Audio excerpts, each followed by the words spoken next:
evening, ladies and gentlemen. If you're in Ghana, good afternoon. If you're listening to us in other parts of the world, thank you very much for joining us for our webinar this evening. Because I'm speaking to you from Accra. The topic for today's webinar is engaging the diaspora on development opportunities in Ghana, leveraging crowdfunding platforms.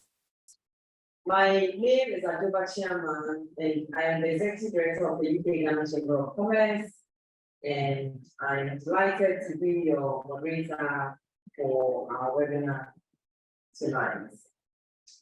I have with me two guests who I'm going to be having the conversation with. And one of them is Papa Paul Marcellus, who is the Trade and Investment Advisor at the Ghana High Commission in London. And we were supposed to have with us Pamela Basa, Head of Strategic Partnerships and Diaspora Engagement at the British High Commission here in Accra. But unfortunately, due to circumstances beyond her control, she can't be with us. Sadly, hopefully we'll have her join us in another day or perhaps another topic. We've therefore been joined by Romeo Bujay, the Managing Director of IT Consortium, a valued member of the UK Ghana Chamber of Commerce, and between the three of us, we're going to be discussing crowdfunding and how that can be leveraged to support development opportunities in Ghana. I will let my guests tell us a little bit about themselves and about the topic, the understanding of the topic, and say a little bit about what they intend to discuss later on in broad terms. So I'll let Papa Paul go first, and then Romeo will speak next, and then we will start the conversation. So Papa Paul, over to you. Okay, thank you, Ajoba. I just want to say that at least I've been working in Ghana and internationally for close to 40 years. So I've had some very good experiences, and my background is quite interesting. I'm a full-blown scientist, but I find myself in the arena of trade and investment, and I've been doing that in the last 20 years, thereabout. I naturally, given the various roles that I've played, have a passion for SMEs, startups, and things like that. So that is me, and I also have a strong passion for sports. And so, Ajoba, I think I'll drop that there. Thank you, Papa. So I'm looking forward to the conversation. It feels like it's going to be a conversation among friends. So this is going to be an easy job for me. Romeo, you'd like to tell us a little bit more about yourself and your interest in the subject, what to expect from you. Okay, thank you very much, Ajoba. So my name is Romeo Bujay, and currently manages IT Consortium, which is a payment service provider and a fintech for some of the things that we do. But by background, I actually a computer scientist, and I started off my career with the university, where I worked for some number of years, and I moved into management consulting, where I was doing some work in IT consulting and business process reengineering. Then also did some extensive work in the insurance business, where I was managing SIC, its transformation in IT, and bringing some innovations there. But for the past maybe about 6-7 years, I've been managing ITC full time, where we've been doing a lot in terms of financial inclusion, helping with people that maybe will not have been able to access funding through the formal sector, creating avenues for them. And this has also moved us to creating platform where people can actually use for raising funds for various endeavors. And so that is me. I have a passion for football also, but I have a very strong passion for young people, helping young people to manage themselves and also to be able to pick up startups. Quite a number of companies in the IT space when it comes to fintech has been companies that have had opportunity to mentor some of their leaders and trying to bring what we've been doing to many people. So when it comes to ITC, we collaborate, we don't just compete. So that is me. Thank you. Thank you very much. This is obviously a good precursor to our discussion tonight. Because obviously your work in your struggles with technology and then also financial services. Exactly.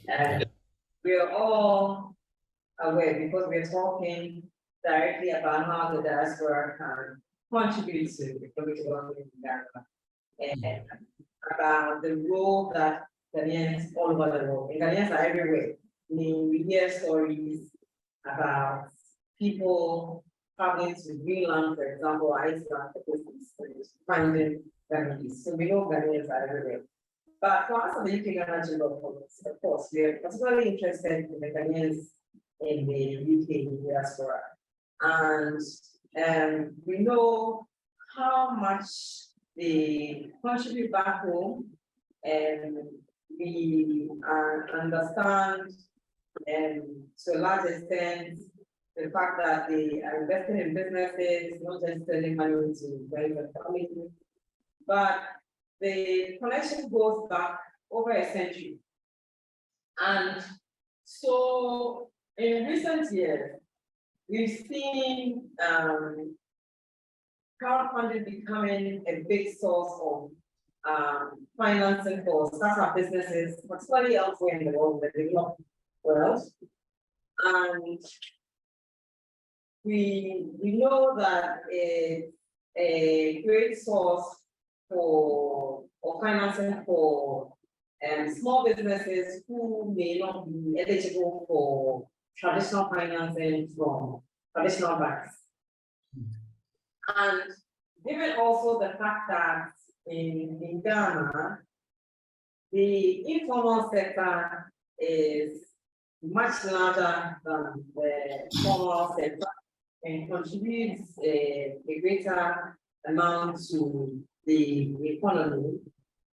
I would like to hear from you, Romy, because I know that you actually have developed a crowdfunding platform, and about how it works, and particularly how it fits into our conversation tonight with regards to how the diaspora can contribute to how we can leverage the diaspora to go down there. So, okay, thank you very much.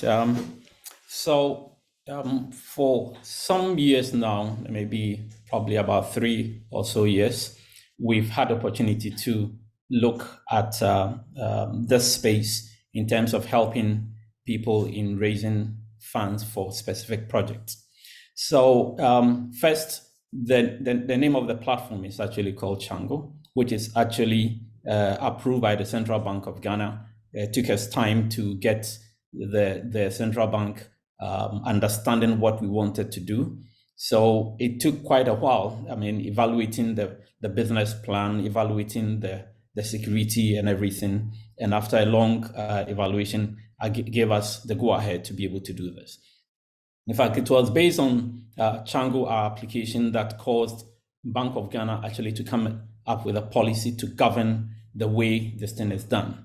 So technically, when it comes to the platform, and especially with the public group, it's made up of public and private groups. The private groups, which is actually, as its name seems, it's a private people create a group. You don't need any thing from us to be able to do that. You just download the app, create a group, just like you do with WhatsApp, and set up terms and conditions, and people accept the terms to come together. So families and friends have been using it to support their alma mater and their homes over these years. So people have created things like family educational fund, renovating their parents' homes, and building schools, projects, and things like that. So that is a private thing that people who are in there know themselves and are able to manage what they do. But when it comes to raising money for projects, which normally getting money from the public, we call that one a public group. Technically not a group, but a campaign that you put out there that people can chip in. There are two types, and for our conversation today, I will veer towards some of the policies that govern that. But the first one, which is a donation crowdfunding, where people come up with a project and then do a write-up on it. So if you go to changoapp.com right now, you see a number of municipal assemblies that have, after a presentation to them over the weekend, have decided to set up to use that one to raise money for specific project within their environs. So people are put information there to build maybe boreholes, build a school, do some project. And the whole idea is to leverage the diaspora community, not just outside the country, but within the country, to help chip in to develop things within their own community. So maybe you come from Accra, or you come from Cape Coast, maybe some village like myself, maybe from Obogu, and then the people outside the village decide to come together to raise money to help. So one major thing that we are doing with UNCDF is to try to solve the toilet issues within villages. So partnering with a company, raising funds to be able to provide private toilets within communities, 100, 200, and things like that. So for that concept, we will consider it as donation crowdfunding to build something for the community. And that is one way of development. And we have realized that when you have people with big tickets helping with situations like that, they end up influencing things the way maybe the community doesn't want it. But when it spreads out, then with the feedback that they give to the site, you're able to track the progress of work being done. And we always would want a champion that is trusted, that we can actually have some feedback from to the people that are donating to it. So that is donation crowdfunding concept, which we think that we can leverage this to be able to help, develop our country, develop our villages, develop our communities, and give many people the opportunity to chip in. So it is not giving the money to one person and expecting that one person will do the job, but giving it to a community. So if you compare this to maybe GoFundMe, anyone can go ahead and just set up a campaign. Chango doesn't do that. Chango expects that these entities will be established entities, NGOs, companies, hospitals that we vet before we allow them to set up. And then after they've set up, they can then control the media campaign of whatever they are trying to do, And then when the money is raised, we also expect that they will give feedback to the donors to expect maybe the project, to ensure that the project is done the way it ought to be done. So that is the donation platform for development. Maybe later we can talk about the investments side of things. Yeah. Sorry, I just want to quickly ask you to clarify before Okay. you move on, just so that we don't forget. So are you saying that with the system that you have, anybody can't just get up and just create an account and just start soliciting for funds? Yes, you can't. For the public group, for the public group, you can't. You can't just go and create a campaign and expect people to donate to it. The reason why we did it that way is to avoid money laundering and to ensure that the one that is collecting the funds are actually vetted and they are known entities. So for instance, if you take what we do for the hospitals, we have one running for Cardiothoracic Center. It is that entity that we have set up and people donate to that entity. The bank account is the entity's bank account. When you go to other hospitals that have been set up, the hospital have been set up, needy people might go to the hospital for surgery and they cannot afford. It is the hospital that set up the campaign for the individuals. And so that when people give towards that individual, they know that it's actually going specifically for what they are donating for. So it is the hospital get the money, and then the hospital use the money to take care of the individual. I think that's clear. It's very reassuring. Yeah. Okay. And was there more that you wanted to say, or?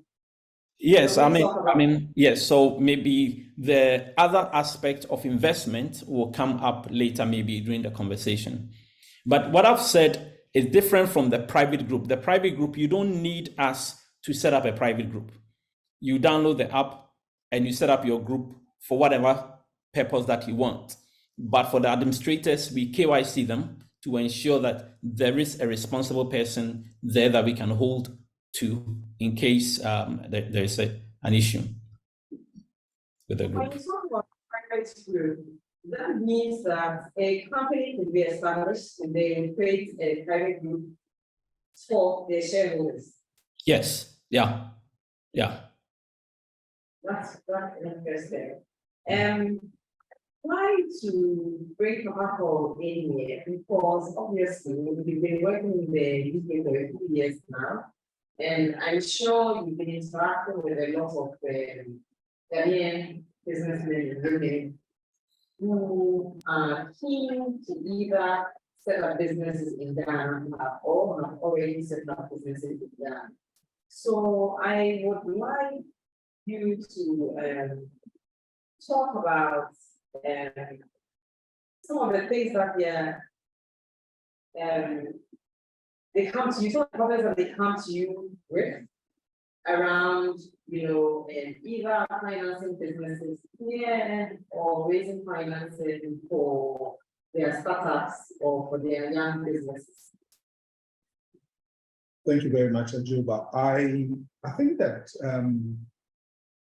it's always good to give some kind of a background to this whole concept and look at our development provenance from where Ghana has come from. The diaspora has always been a part of our development, and right from even the abolitionist movement through the slave trade, Pan-Africanism, to our independence struggle, it's always been the diaspora taking the lead.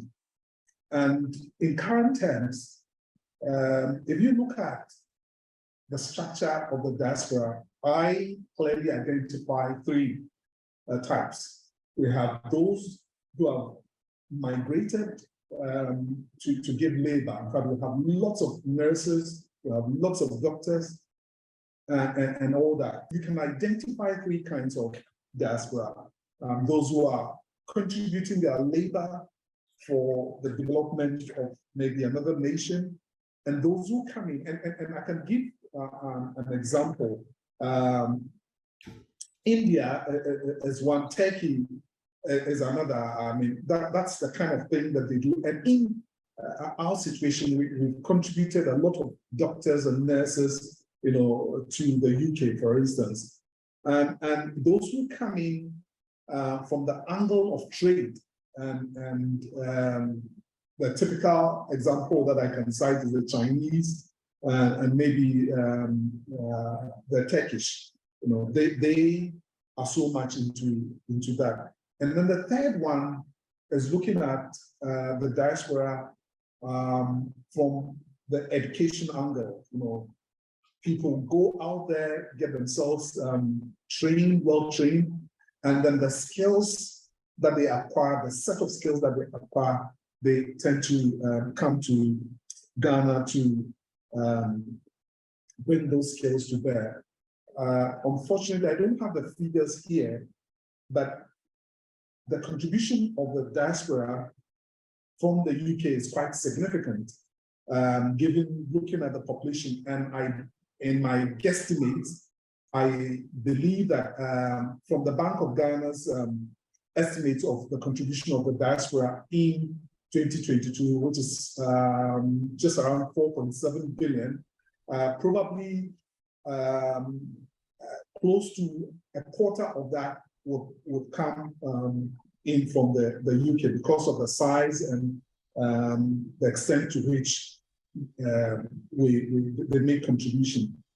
But having said that, I think that we also need to look at the kind of development, our development provenance as a country, and the kind of challenges that we face and how the diaspora can come in and then fit very well.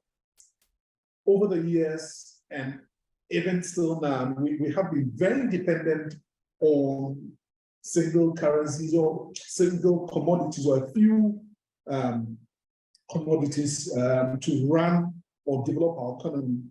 We have a huge socioeconomic infrastructure deficit, which is not good enough. Even though we have the youthful population, largely we find the challenge of unemployment there. And we have a lot of people who also have the know-how, but not the do-how. And that is becoming a challenge for our country. And also, given the issues of climate, it seems to gradually affecting us. We're having floods, we're having all kinds of things now. So my take into the kind of discussion that we're having on crowdfunding is to look at it from two angles. I think Romeo spoke of the second one. The first is looking at the investment model, for crowdfunding, and the non-investment model was what Romeo spoke about. And in that, we have, this is what I would want to personally say, that first of all, we should have, and when I say we should, I'm talking about the diaspora, should have a concrete, project or program to support the development of Ghana. And that program should be such that it is bankable, people can have the buy-in. And with that kind of a project, if you look at it from an investment angle, or what I would call the equity crowdfunding, the investor comes in to invest, but he's looking at the revenues that comes in, so that that person can have a share of that revenue. Or we can also look at the second angle within the investor model, which is the peer-to-peer lending or debt crowdfunding, where you put something to support a project, and when the project is successful, then you can have the loan or whatever the extended payback. So these are two models which is largely from an investment angle that the diaspora can look at with respect to where our country is going, which is what I mentioned earlier on. And then the other part, which is what I think Romeo spoke about, which is the donation crowdfunding and reward crowdfunding. These are two areas. The first one, Romeo had spoken about, but the second one is also an option, where people actually look at the situation and decide that, look, this is a good thing. That is why I mentioned the fact that we need to come up with projects that can address, issues within our country, or projects that can turn, our pathway around for good. And if we can do that, then people will come in and support. And this support is not for any gain per se, but it's just for recognition. And in that case, it's like somebody supporting a project, a program, and then ending up having a mention in the development of the project, or even if it's a poster or whatever it is, the person's name is mentioned on. So we can look at, all this from these two angles that I've mentioned, as something that we're doing with regards to, or something that we can do with regards to crowdfunding. So I do, but these are my initial comments that I will put across. Thank you very much, Papa Paul. So I think you've sort of set the scene from your perspective, and it leads to the question of,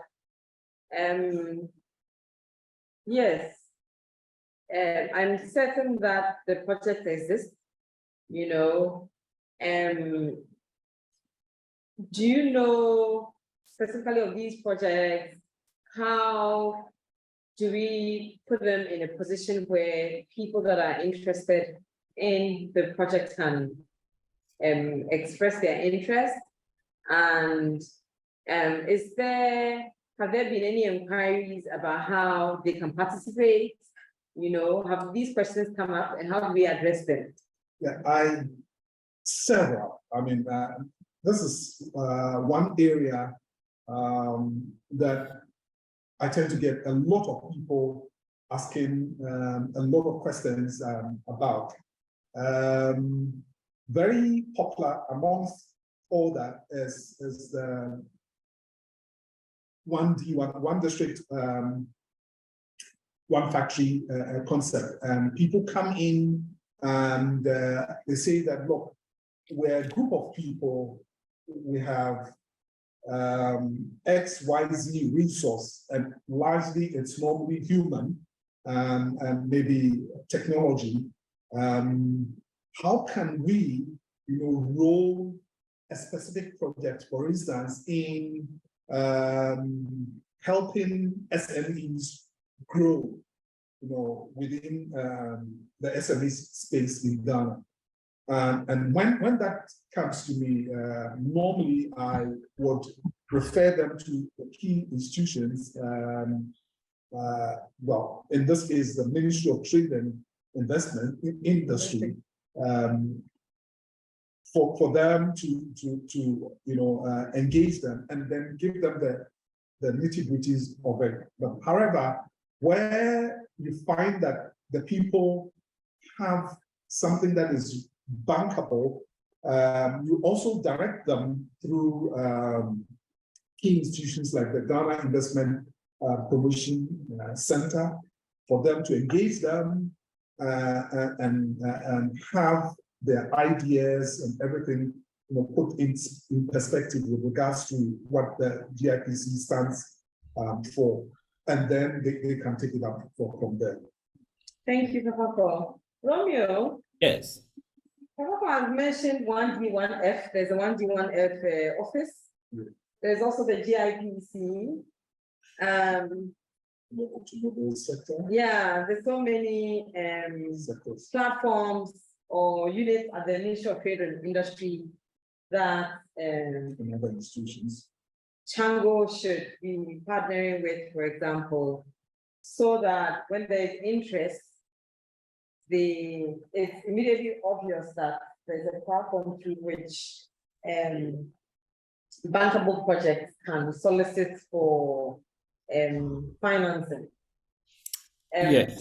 Are you already working with these institutions? Because I know that there may be people in our audience who are looking for opportunities to invest back home. Okay. I just want to add something to what you said in terms of the platform, and then I think there's a question about the regulatory framework for this. Yes, for local governments, we are having some interactions with them, and the project that we are doing with UNCDF is also part of what the test of using crowdfunding as a means of development in the donation side.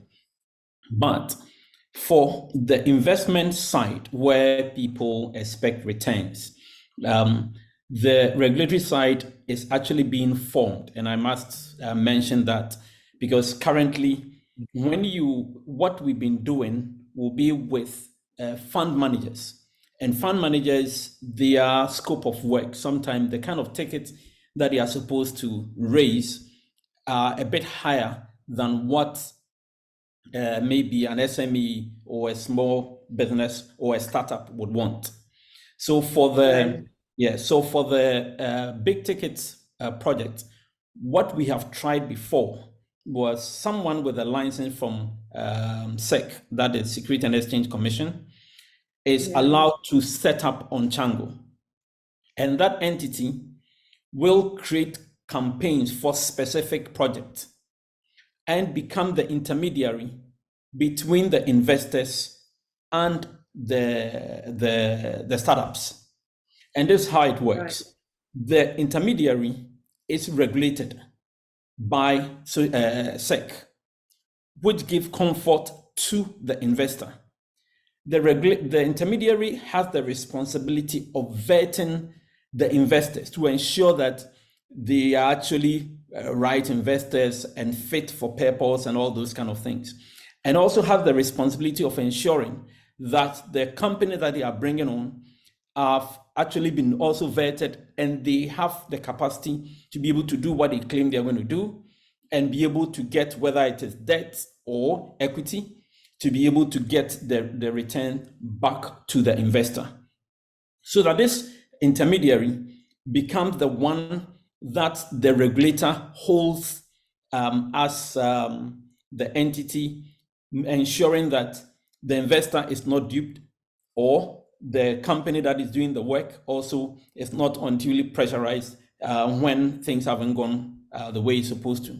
So the regulatory part of it is actually being formed for crowdfunding intermediary. Currently, it is the fund managers that are doing that, but we want to scale it up, want to broaden it in such a way that crowdfunding intermediaries will have some level of regulations that will enable them to be able to scale easily, because we don't want too much money being taken by them to the detriment of the company and vice versa. So SEC is in the process of finishing this regulatory regime, which the same thing that Bank of Ghana did for the donation platform. So for what has been happening currently in Ghana with some of these crowdfunding investments, I know one platform that has farming. So this is an agronomist, a team of agronomists and extension officers that have registered farmers, and these farmers have their farms demarcated in acres or hectares, and maybe they may be into maize or vegetables or whatever. And so if I'm an investor, if I want to invest in farming and I go to that site, what it gives me is that I can actually buy an acre of tomatoes. That is what I'm interested in, or a mixture of vegetables. And that intermediary has the capacity to be able to go to the field, ensuring that these people are doing the work as it's supposed to. So that at the end of the day, the produce are also sold. And then the investor who maybe might have invested 1,000, 10,000 or 5,000, whatever, gets their principal and their interest back. So that is the ecosystem that is being built in the country to allow for crowdfunding. This has started, but because normally you have businesses going ahead of regulators, they are putting together the framework that will enable us to be able to hold the intermediaries to account if something goes wrong. So that, yes, so nice. People bring in. So if you take Chango will just be a platform, but Chango can actually go ahead also and take the license to be an intermediary, but it doesn't have to. So Chango allows the intermediary to be set up, and then the intermediary looks for investors and looks for startups, or look for startups and investors and matches them and allow the flow of money. And because we are PSP, allow the flow of money also through the system back to the investor and also to the startup or the company that is seeking to raise either debt or equity for whatever work they are doing. Some are also doing what we call the pay forward. So I have a device that I am building and I think that is good. I give the description. People can book ahead and say that I give me 2 units of the device and pay for it. And when production is done, the device will be shipped to you. So these are various things that we are looking at to ensure that we can actually open the space for investors and open the space also for startups to be able to have more people employed and development actually moving well in the country, not hinged on just government, but for the individuals that are seeking to invest in the country. Right. Thank you, Romeo. So whilst you are in the spotlight, I have some questions from the audience that are directed at you. The first being, how much does Chango charge for this service? Okay. So go ahead. When you're done with that, I will ask the second question. Okay. So currently, Chango charges a transactional fee for the donation or for paying your ticket for the investment. And that is actually something that is with the channel that you are paying. So if you are using a card, it is the card company, but we have an arrangement with them to have a portion of it. If it is a mobile money, the same thing. But we also have a charge. Sorry, Robert, please clarify. So you're saying that your fees will then be paid by the platform that the user is using. So if it's mobile money, your fees will be paid by the mobile money service provider. Yeah, so for mobile money, for instance, if you use mobile money, we have 1%, and that 1% is shared between us and mobile money channel. If it comes to card, the card processing charges 2%, which is shared between us. In fact, we get just about 0.2% of whatever comes in because the bank charges a lot. Then when it comes to, so where we make money really is the settlement fee. I mean, currently we charge 1%, which is far lower than all the other platforms that are on the market. I mean, people charge 3% and things like that. We charge 1% for that. So that is all we charge. There are no hidden charges. Right. And then the second question is, would my startup company have to be based in Ghana to participate? Because the person asking the question is currently based in the UK. Okay, that's a very good question. For what we are doing, just like I indicated earlier, for each country that we operate in, we are required to have a license for the platform. So currently, we have license for Ghana. So money can be taken out of the system in Ghana. We are just about getting our license for Rwanda. and but we have license also in Kenya, and then we and Liberia. So we have a license for Ghana, Kenya, Rwanda, and Liberia. We are in Zambia, but we haven't applied for license there. And the reason is to ensure that wherever we are taking money from, the regulators there are comfortable with what we are doing. So, for instance, if you have a startup in UK, yes, we are seeking to establish in UK, then you'll be able to do that. So we are looking at UK and US for that. But for all these countries, they have very tight regulatory regime that we need to go through. And we do that to give comfort to investors and donors, so that people don't think that it's just a platform that people can just go there and then take somebody's money. So that is where we are now. Thank you, Romeo. And then before I move on to Paco, I have a third question. Okay. So this is coming from Dr. Isabella Nyam. She Okay. has started building a clinic/hospital and is very much interested in equity funding. Okay. And she wants to know where she should start from. And I'm assuming that this development is in Ghana. So where does she start from if she wants to set up a private fund, crowdfunding platform on the Chango app? Okay, so if he wants to do a private, he doesn't need anything from us. So you can just download the app and set up a group, and then you can bring the people in, and then the people will contribute, and the money will be used as it's supposed to, because these are people that he will know. And then they will be channeling their money through the private group. There is nothing that he needs from us. All he needs to do is to go to djangoapp.com. You can download the app and then can set up today and start inviting people that he knows to be able to help with what he's doing. If, on the other hand, he wants to open it up for people, public, yes. Public, I was just going to answer. Yes, if it is public, then he just have to reach out to our team.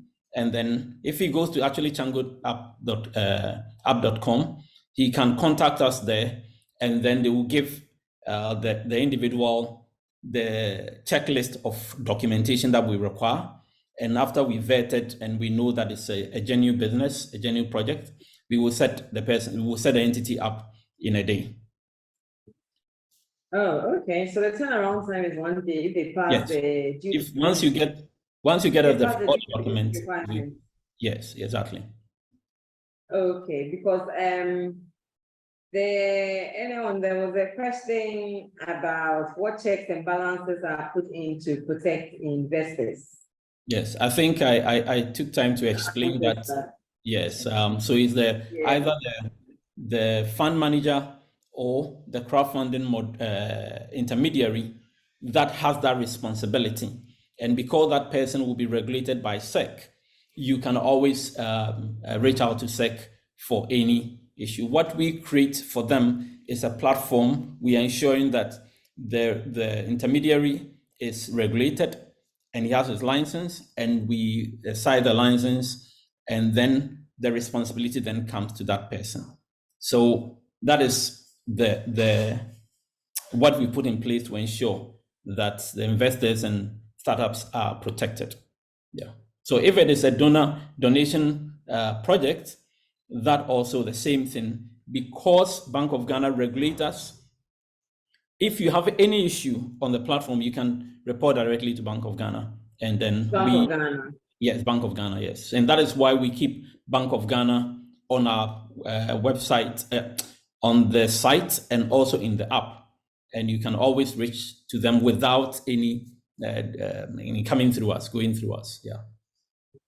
Right. Okay. I think that's clear, and that's comforting to know. Yes. And Paul, you've already talked to us about the opportunities for that exist that you think in the future we can utilize the crowdfunding platform to help in the development of Ghana.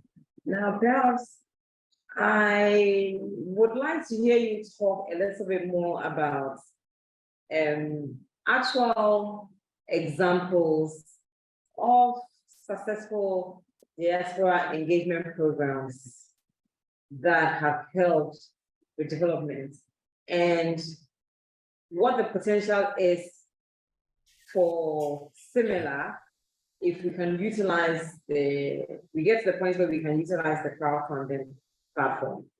I must say that it's several. Even with the GCC,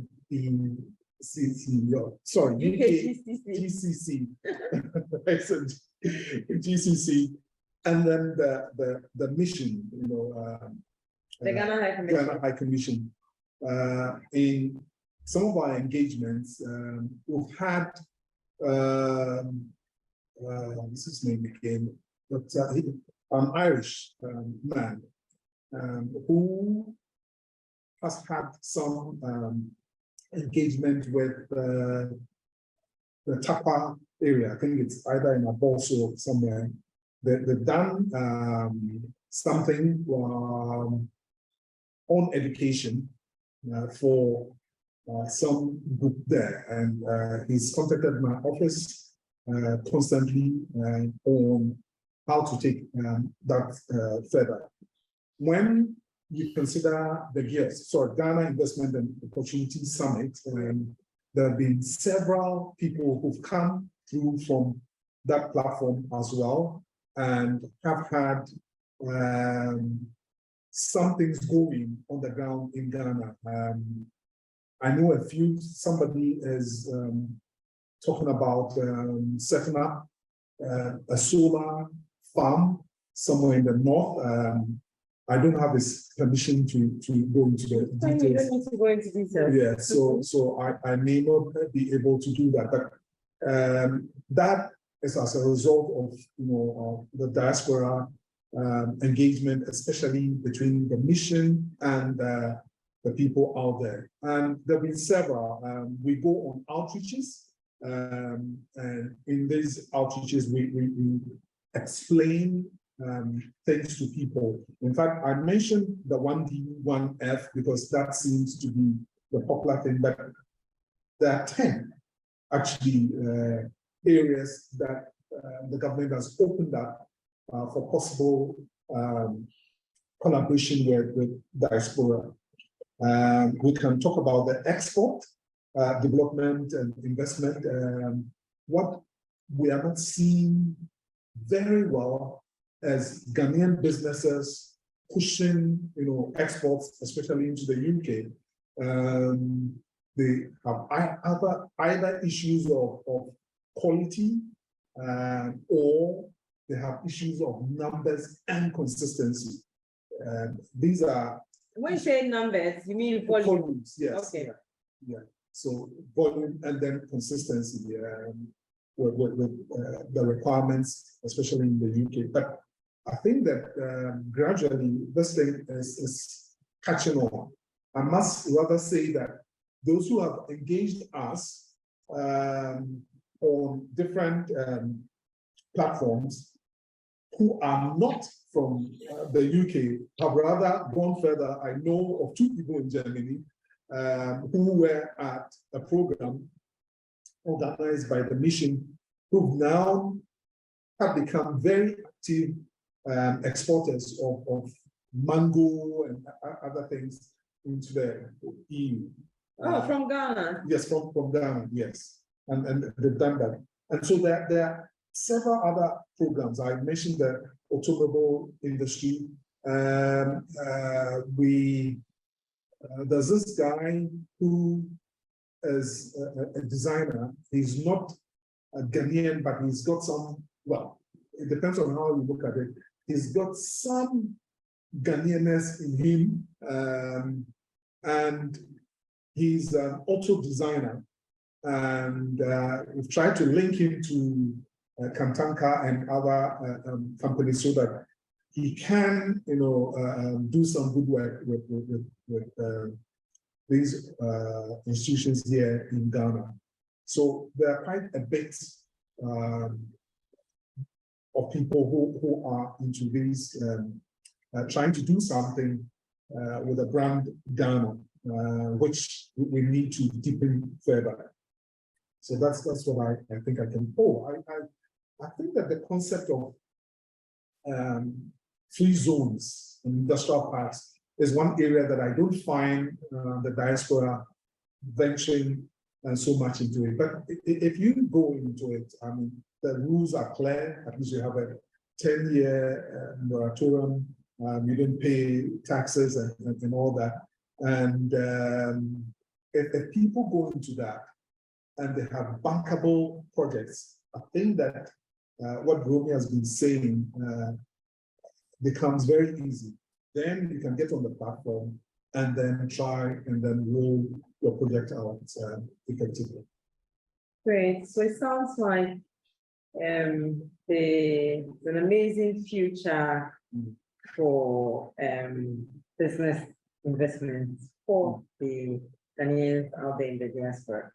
Do you perceive that there are any potential pitfalls or challenges that we can anticipate and fix so that it's a smooth and easy right? Yes, I think I mentioned utilizing crowdfunding platforms for. Yes, I think that what it is that in terms of developing the project, it should be fit for purpose.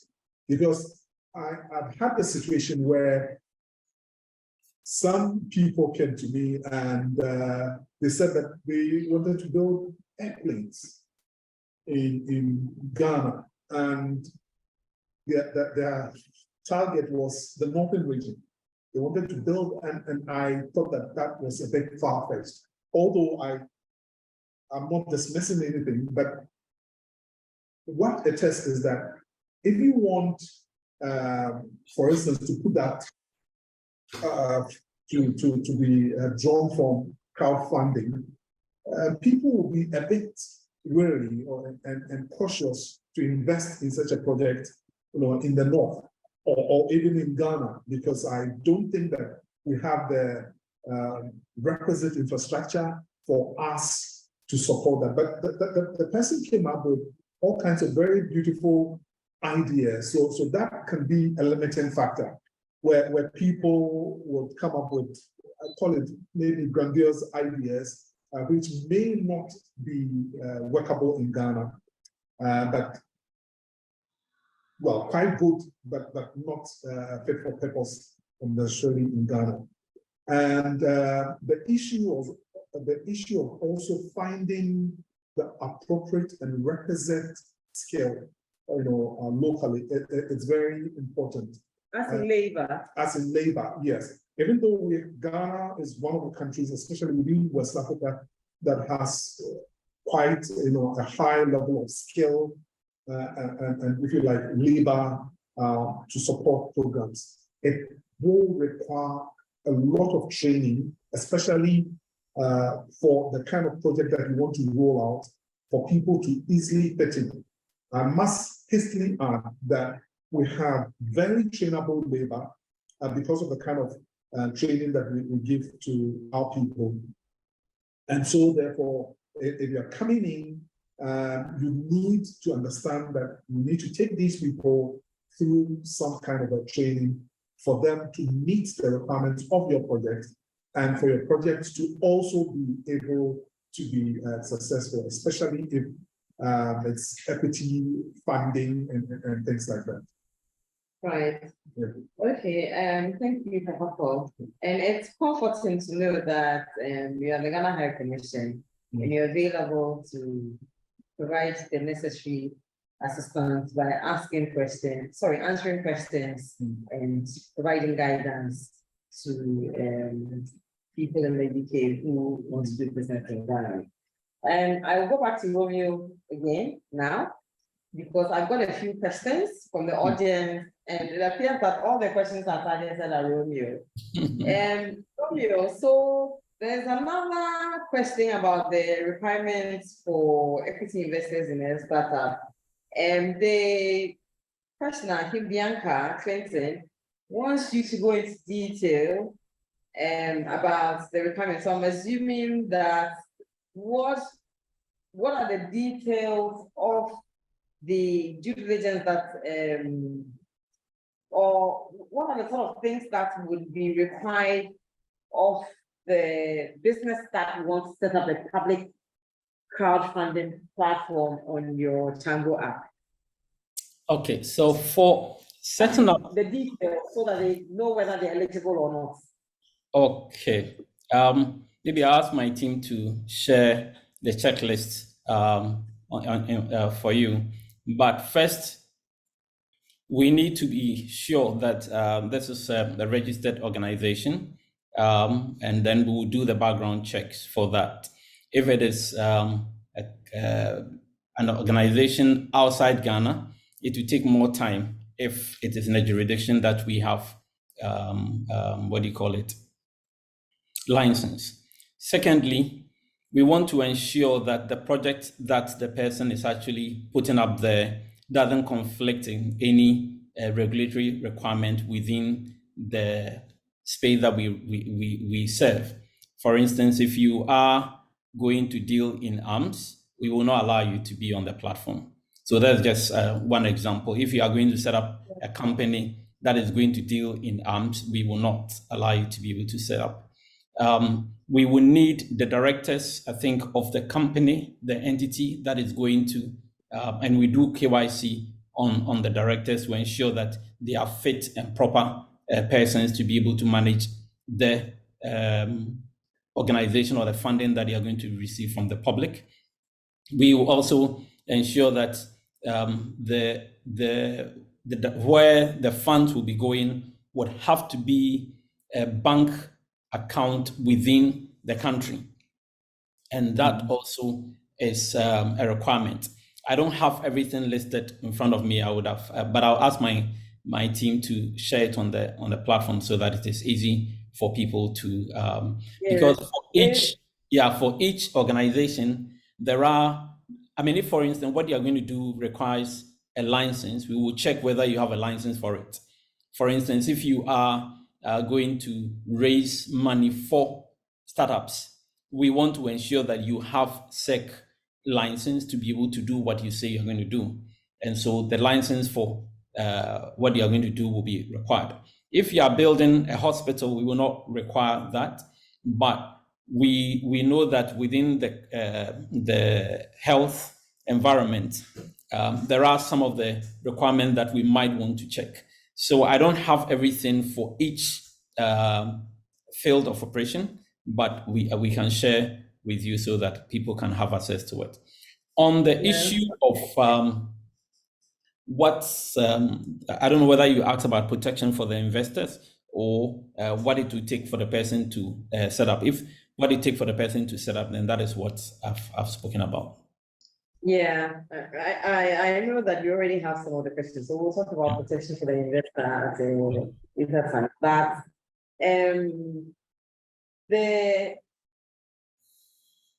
I suppose the next two questions are somehow related.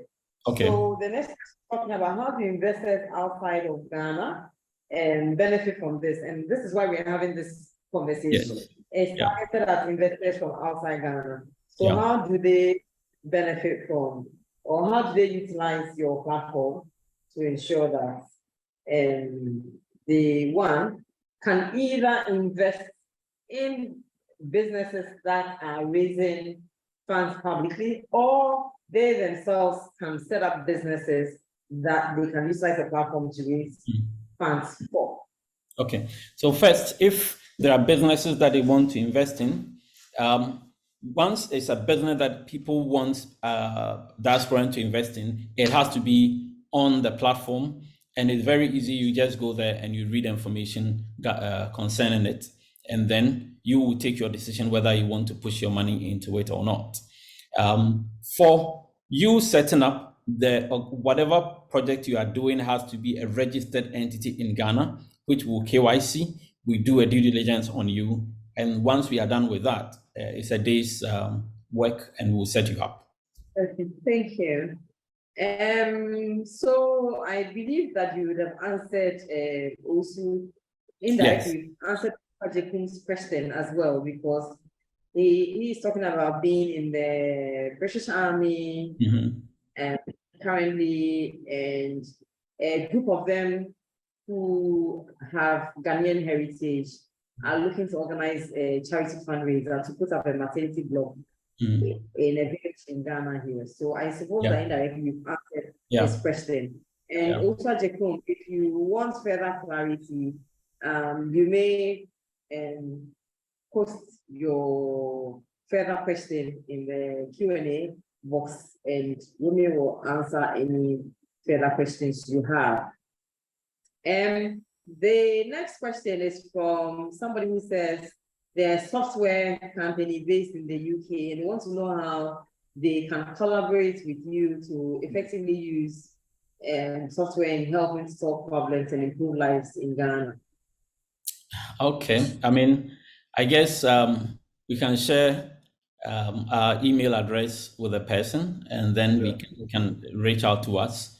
I mean, if he has a project that he wants to do, and it is something that fits our vision, why not? We'll be able to, and we can. But we've been directing people to various organizations in the country to help them. Sometimes also we have projects that we outsource as a company. We get quite a number of requests, and some of them we outsource it to other companies. So once you reach out to us and you have a team of people that are working, I mean, you have some engineer that you are working with, we will evaluate your organization, and then you'll be on our list. If there is a project that we think you'll be able to handle, yes, we'll pass it on to you.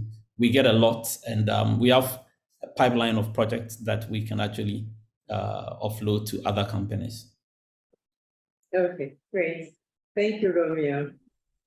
So now I would like us to discuss the protection for potential investors. I know you've spoken at length about the due diligence that is conducted, but that's one question that's come up from the audience. We've talked about the current development of the regulatory environment, you know, but it's a question that's come up like twice about investor protection, you know. So what kind of confidence can you inspire our audience as far as the protection for investors?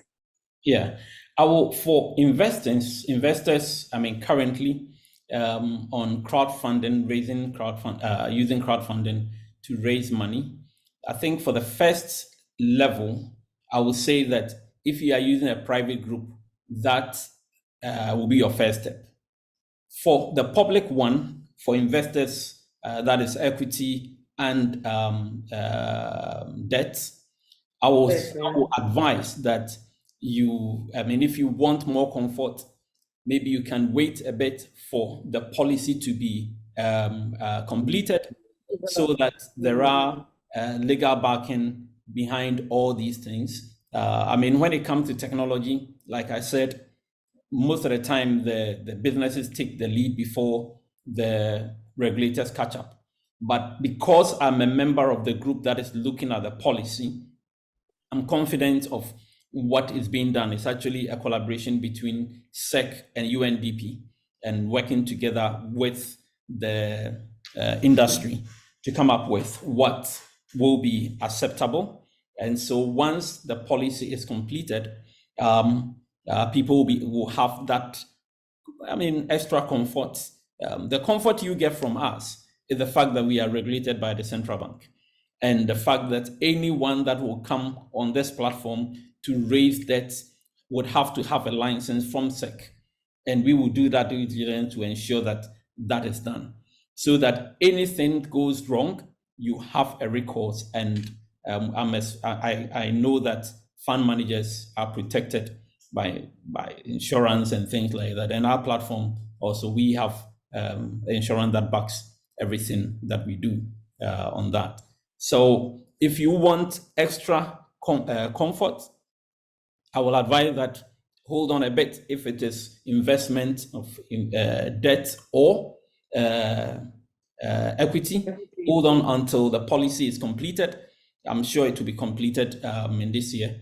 And then you can have a policy document that you can refer to and ensure that the intermediary that you are working with is actually regulated and your money also is safe. Okay. Romeo, thank you. That sounds very reassuring. So, yeah, you would advise caution if Yes. the investor or the potential investor is uneasy because the regulatory environment is not fully developed yet. So Exactly. I think that's reassuring. Right. So there's some more questions directed at you, Romeo. Is there a limit to the amount that can be raised per each round of fundraising? Are there any limits, or that's also to come in the regulation? Yes, in fact, it is actually there. And then because it has not come public, I cannot speak to it. But the proposal is to ensure that we are not using the current fund manager guidelines to do that, so that we can allow people to have lower tickets for SMEs. So instead of maybe a fund manager would have to do maybe $250,000 equivalent for one investor, here it will be far, far lower because we are using crowdfunding. And one of the things that are also being proposed is that if you say that you're going to raise 10,000 and you end up raising 5,000, the money will go back to the investors. And people can also use this one to get a matching fund from a bank, because then the bank will know that, look, you've raised this amount, the product has been developed for the pay forward one, and then you feel very safe on that. So for the ticket size, it has not been agreed upon now, so I will not talk about it. Yeah. Would your answer also be the same for a situation where a going concern signs up, is raising funds publicly, and in the process, it goes bankrupt? There's always risk, isn't it? Yeah. I mean, if it is a regulated entity by Bank of Ghana, like us, we have a security deposit with Bank of Ghana. Money that we actually pay to Bank of Ghana, cash that we pay to them as security on the work that we do. So sometimes you can have recourse to that. Then we have the insurance also that allows you to be able to get some this thing. But when it comes to investment and things like that, you know that there are risks that comes with it. And then I know that for SEC, I might be wrong. What happens is that they sell the company and then pay the investors, but I don't know about that, so I wouldn't want to comment on that. Yeah. Okay. All the questions coming up for you. No problem. So I think this one you've answered already about the estimated time for the establishment of the rules and regulations surrounding crowdfunding. So you've talked about that. For the donation crowdfunding, the policy was done, I think, about 2 or 3 years ago. So if you go to the Bank of Ghana website, you see the donation crowdfunding. There is no problem. It's regulated and everything is fine. When it comes to crowdfunding for investors, that is reward or the equity and then debt. That is what SEC is working on, and I'm sure when they are done, you'll be able to get all the details. We'll be able to give you all the details. Okay. And then the next one is about whether or not your insurance covers the entire size of the various investments. Oh, I mean, like I said, I think that people are missing the two. There is the donation one, which we've talked about, that is what currently regulated. the insurance that we have is professional indemnity to ensure that if something goes wrong, we can have a recourse to that. Okay, so if you ask me about investment, then that is outside that. What we are talking about, we have two things we are looking at. The investment side, which is not ready. I said people should hold on a bit. You can take a risk with anyone, but the donation platform is what is currently regulated. Yeah. And that same person also wants to know about protection against forex fluctuations, exchange. You know, you're talking to the I was in a meeting. I was in the conference, I think last week in Rwanda, and the same question came up, where we're looking at do we raise money from our various countries, or what proportion should come from outside? Because when you raise money from outside, the fluctuations and all those kind of things affect you. If you invest in an entity in the country, these are questions that you would want to ask to ensure that you don't lose value in. Yes, I mean, if a company is growing, let's say 50%, I mean 40-50% annually, it gives you a comfort of what you can get. Because if it is equity, then you're going to get some good dividend. But if you are always going to pitch it against the hard currency, then you need to work out the currency depreciation and the earnings that you get, the capital gains and things like that you get with respect to investment. Yeah. Right. I'm not even sure that I should ask this question or not. So somebody wants to know how they can carry out their own due diligence on Django. Oh, I want to know. Yes, they can just. Your competitors are. Yes, you can go ahead and check with some of the auditors in the country, KPMG, PwC. You can ask them to.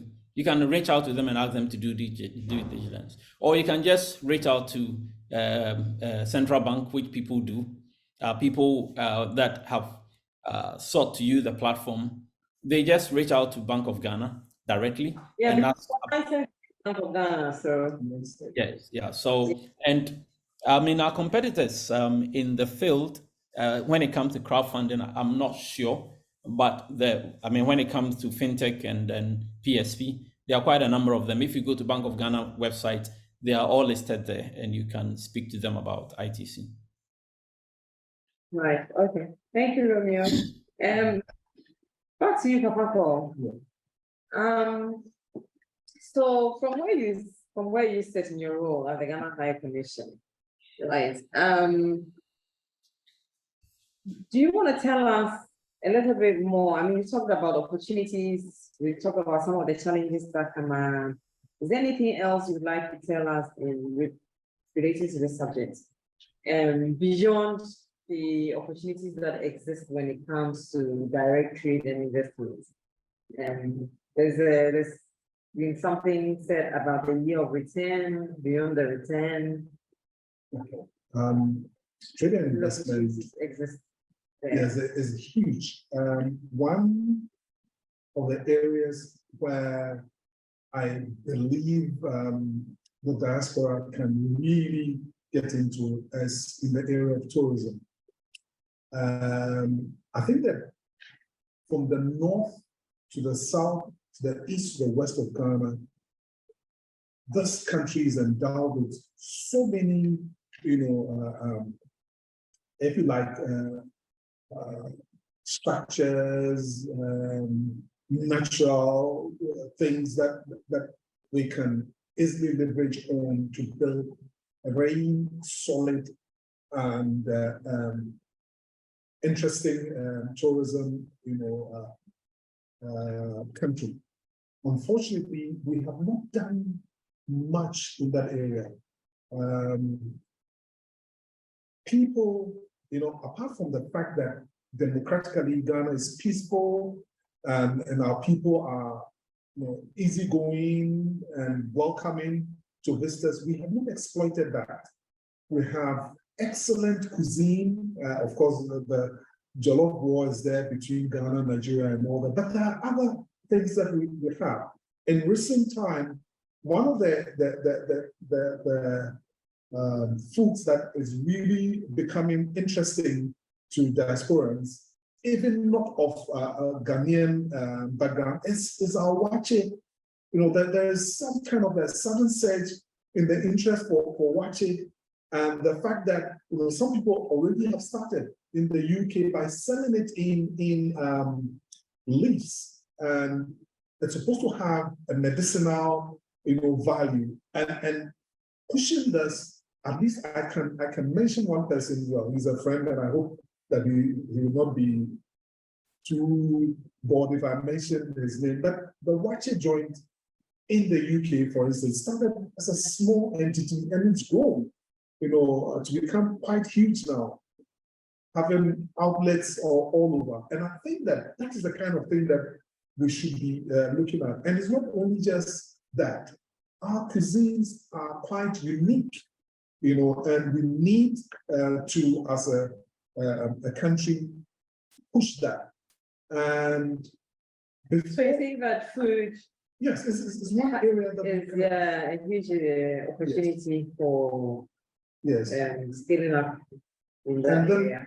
Apparel, the African wear, I mean, people get excited when they see us in those outfits, but unfortunately, we haven't really, taken it to the level that can make it really big. That is one area that, yes, that we can be looking at as well. And then I think that I want to talk about educational tourism. It's Ghana. I don't know how many universities we have now presently. It probably might be pushing to the hundreds or something like that. But we need that people who want to come learn things from Ghana, and we can use that area as a way of joining people and joining FDIs into the country. So I think that there are several opportunities in tourism that we can push as a country. And I've always said this: if you look at the structure of our economy, well, I can refer to the National Statistical Service data. It may be a bit outdated, but it's still very relevant. If you look at the structure of non-household, ecosystem in Ghana, business ecosystem in Ghana, we have the services industry controlling nearly 83%. We have industry almost 17%. And it might shock you to know that when it comes to agriculture, we almost have zilch. That is, in terms of business establishment entities in that area, it's just about 0.45 something, which is under 0.5%. That means that it's practically not there. Yes, and if you look at even the services, it's mainly within what I call the tomato, buying and selling. That's where you find the trust. About 65% of all establishments within the service area is within the tomato or the buying and selling area, to the neglect of the other sectors. So there's a huge opportunity for us to look specifically into all those areas and then build businesses on. And I believe that if we look at that, especially from the diaspora, we can be able to push for new pathways in economic development in our country, Ghana. Perfect point for me to ask this question that has just come in. Is there then an easier way of investing in Ghana as a diaspora? Because it seems that the process that we've been talking about today is quite unwieldy, and there's hardly any signposting or guidance. The person talks about signposting. When you see, I think that one thing that I have realized is that our diaspora would always want the easy way. But you see, the Broadway in the sense that it's open and you can easily go through, may lead to places where you may not want. But the narrow route, which is going through the set regulations. For instance, I always tell people that yes, you may have a brother, you may have a friend, you may have an aunt, you may have an uncle who can, in quotes, handhold you into certain businesses. But if you really want to invest in Ghana, I would signpost you first to the Ghana Investment, Promotion Center, because they are the established body that would handhold you through the various processes. I do know that there are others, like even the UK GCC and others. But if you want to talk about investment, let's use that route, and then you can engage other institutions along the line. So that is how I would put it.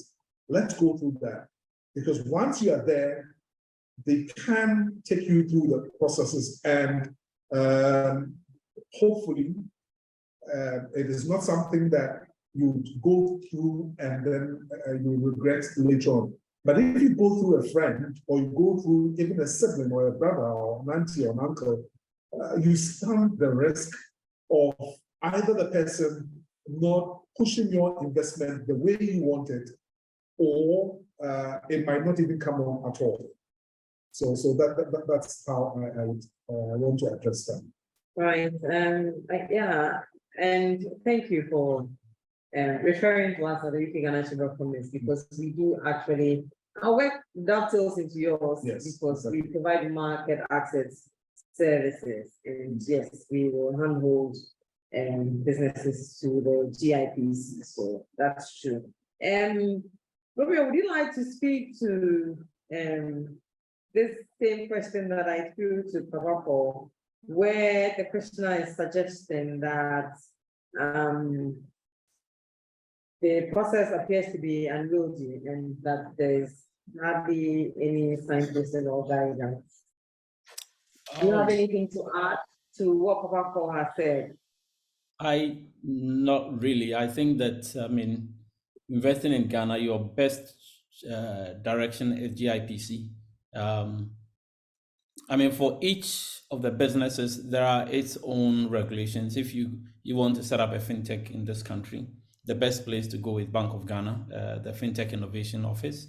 They'll give you all the information. But I think from outside, the best thing is to deal with GIPC. They have the infrastructure there to be able to handle all the various things that maybe you might be interested in. If you want to go direct and you have business contact that you want to deal with, that is also fine. But I think that if you don't know your way around the country, the best focus, the best place you want to go will be the GIPC. And they've been all over the place, helping the country with direct investment into the country. So, that would be my. As to the opportunities, I think, as also have mentioned, the only part maybe I would want to add will be the health tourism, which I think is something that people can really look into.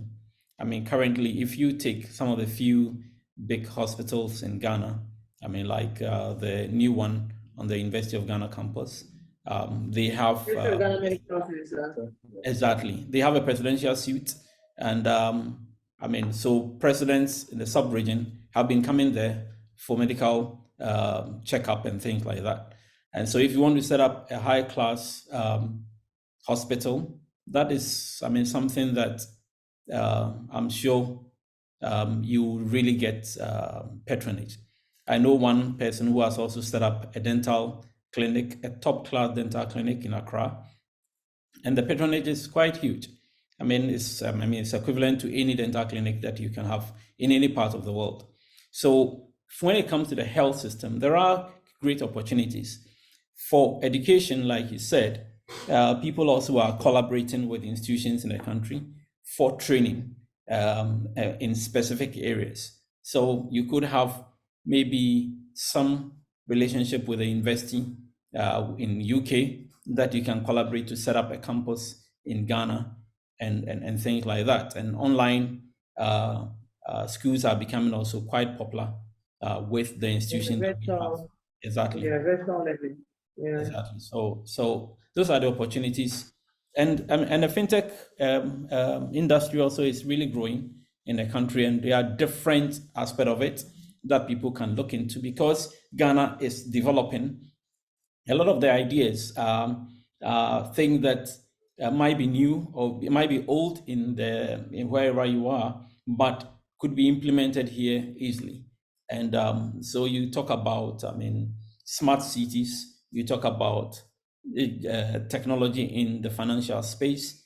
One of the things that we have done that we talk a lot about is informal pension for individuals and even for people in the diaspora community, where people are planning their own pension without brick and mortar. You just dial a short code or an app and you set yourself up and you start. And so we are providing avenues for even house helps and fitters to have their own pension. If you want to invest in that to be able to scale it, it is up for you. You want to, there's another one that we are doing with another company, which creating what we call collateral, diaspora collateral for people who want to take loans in Ghana, and democratizing the whole idea of following up for people to pay. So instead of sending the money for the person to just chop, you send the money for the person to do the work, and then you ensure that he pays. And then with time, the person creates a credit history. Wait, so what you're saying is that sorry, just to go back a little bit, what you're talking about is, so you send the money, you're able to verify that the money has been used for what it was meant exactly for. Yeah, exactly. Okay. Yeah. So, when it comes to the private groups and what people are also using it for, one of the things that we've always said to the diaspora community, that you send money straight to someone and the person is supposed to use for the project. You can actually set up a private group with a person and use the money how you want it to be done. So you participate in approving for the money to be used. So even if you are building a house and you want to ensure that the money that you are putting in is going directly to the suppliers, you can create a group with somebody here. And when the supplier needs to receive that money, you can actually, from the app, send the money directly to the person's bank account or mobile wallet. Yeah, to ensure that the money is actually being used for what it's supposed to. So when it comes to the private group, there's a lot that one can do, like the military people that they know themselves. They just download the app and put themselves together, and everybody contributes, and they are building. They have a member here that is following up and giving feedback, but they participate in the disbursement of the money in Ghana and not just shipping the money to somebody and expecting the person to use it right. So the investment opportunities are great. There are research. For us as a company, we have a research and innovation unit that its whole focus is to research into new technology and its applications. And so we are looking at smart cities, we are looking at wearables, we are looking at all sorts of things. And so these are all available for people who want to innovate and want to collaborate to be able to do that and get return. Like I said, if you're investing in research, your return comes into the IPs that comes and what you get out of it. It doesn't mean that the research will always give you the result that you want. We've been running this, yes, for a while. Yes. Okay. So further to what you said about JIPC, a few questions have come in relation to that. And I know that our time is up, but we will extend this by a few minutes so that we can answer these questions or direct the questioners to where they can get the answers. So this is to you, Romeo. Okay. There's a question about how will the GIPC be involved in businesses that will be listed on your platform? Is it just Securities and Exchange Commission oversight, or is the Ghana Investment Promotion Center license and regulation going to be required as well? So, sorry, please yes, finish. answer. Okay. Yeah, I think it is Securities and Exchange Commission. When it comes to GIPC, they help you to the destination. They are not responsible for what happens there. So they will help you register your company. So they will take you to handhold you with Registrar General. They will ensure that the thing that we require to be able to do your work, and they are one-stop shop where all the information you want, you can get from there.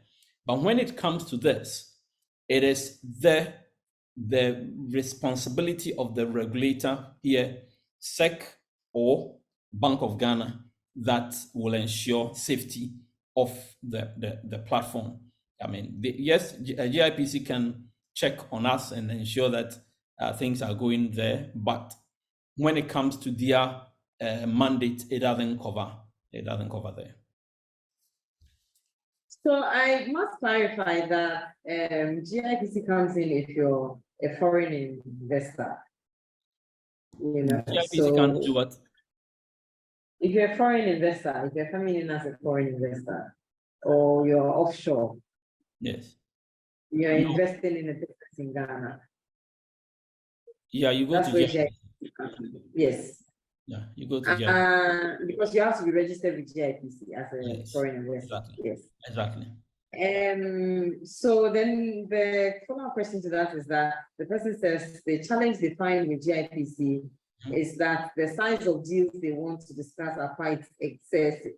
And that they need a platform to promote investment sizes needed for SMEs. Does your platform cater for that? That's a very good question. We haven't discussed that with GIPC yet. But what we are doing is more with SEC. Maybe it's a thought. We will meet with them and see how that can be done. Because what we are trying to do is to get lower tickets and get it more. Instead of GIPC looking at the big ones, they could have a unit that is looking at this. And so they could help raise more of that. So that is a good thought. I mean, we will take it up. I must confess, it's not something that we have looked at.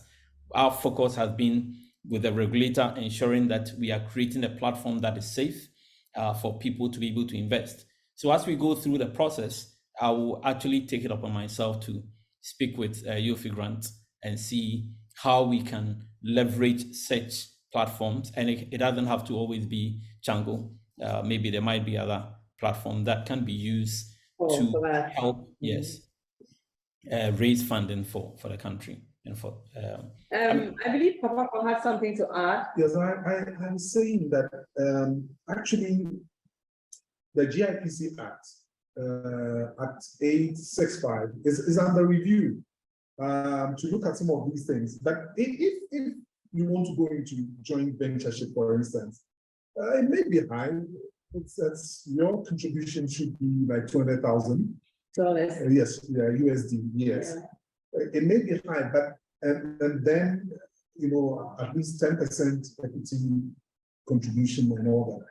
What I find is that, you see, if you sit where I sit, and then people come to you running and telling you that they have been duped or scammed or whatever it is, because they put some money, they had this money. In fact, people the minimum that GIPC is asking here, some people have invested more than that. And so I think that it's like a safety valve. So let's ensure that yes, the platforms for instance, Chango is a good one.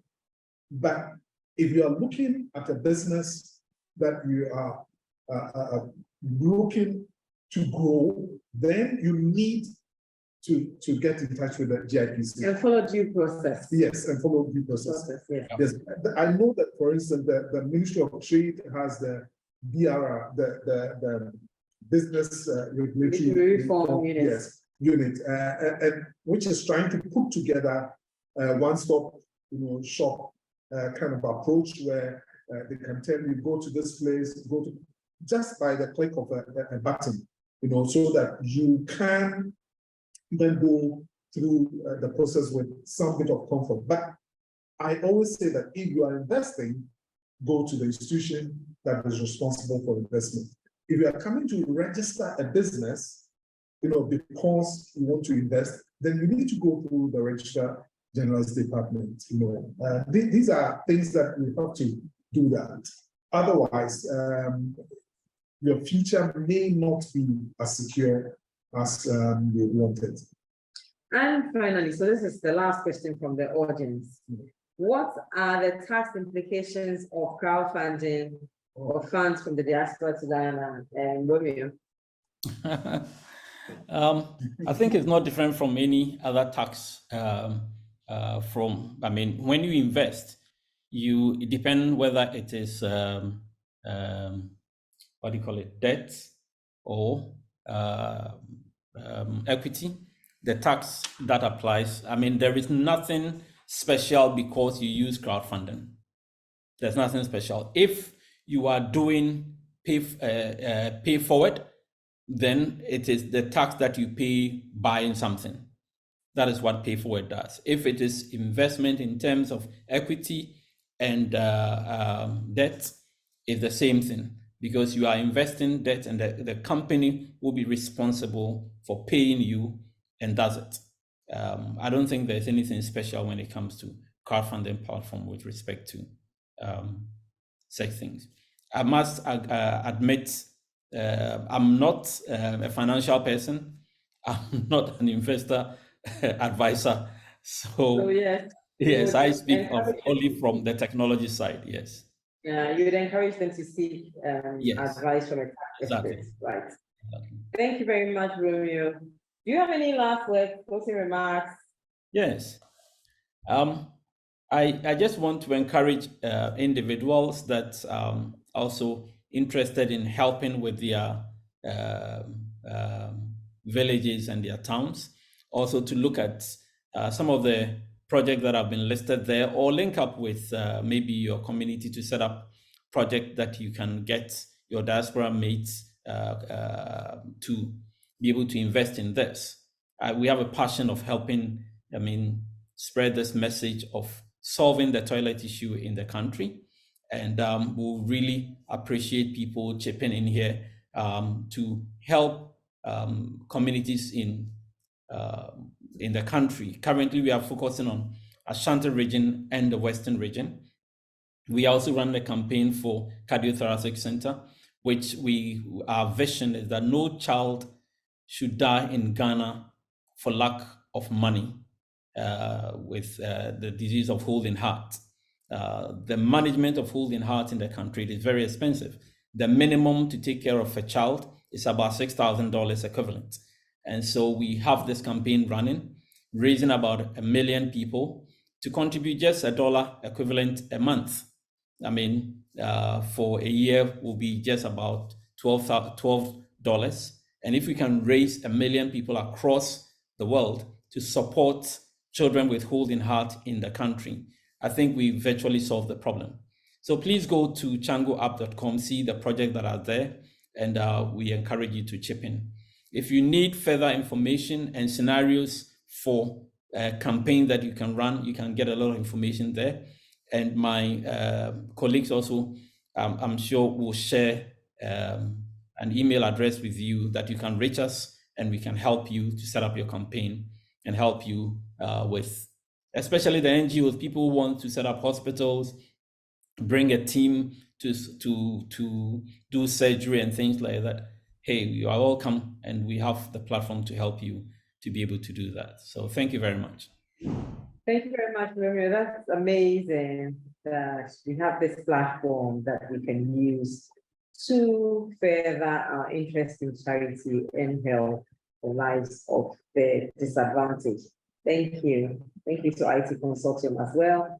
Papa, do you have any closing remarks? Yes, I would say that there's an array of areas that the diaspora can look at. They can look at tourism. I mentioned that the energy sector, they can look at that infrastructure, they can look at that real estate, they can look at that medical, Romeo mentioned it, hospitality, education, ICT, the auto industry, then the fintech, you mentioned it as well, and then agribusiness and manufacturing.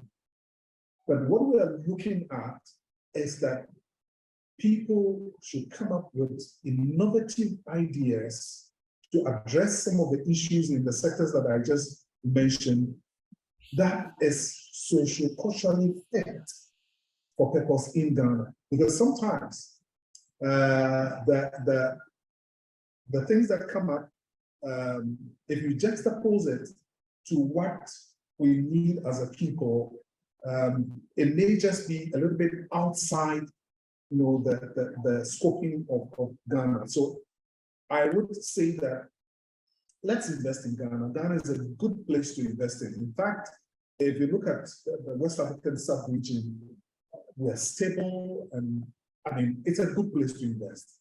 The people are friendly. You wouldn't find any other people in the world as friendly as Ghanaians. And the good thing about it is that this country is centrally located. So it's about 6, max 7 hours to Europe, like 8, 9 hours, maybe 10 to the US. So if you want to do or set up in Ghana, Ghana is a good place. And the capital of business in Africa is in Ghana, because the AFTA has its headquarters in Ghana. And that is a good area for you to do business, because then you can easily extend your reach into the rest of Africa. Come and invest in Ghana, and you can use the diverse platforms that is available, and I'm sure you can reap some good success. Thank you. Thank you very much, Papa. You've made my work very easy. So, to the audience, I know that a few questions have come up since we answered the last set, but unfortunately our time is up, and so Romeo and his team will be responding to your questions via email after this webinar has ended.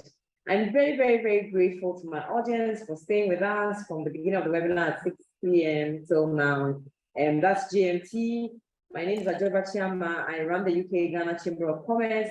We're a member-based organization, and I'm delighted to have hosted Mr. Romeo Buje, who is the Managing Director of IT Consortium and a proud member of our chamber, and also Papa Paul Battels, who is the Head of Trade and Investment at the Ghana High Commission in the UK, and an amazing partner to our organization.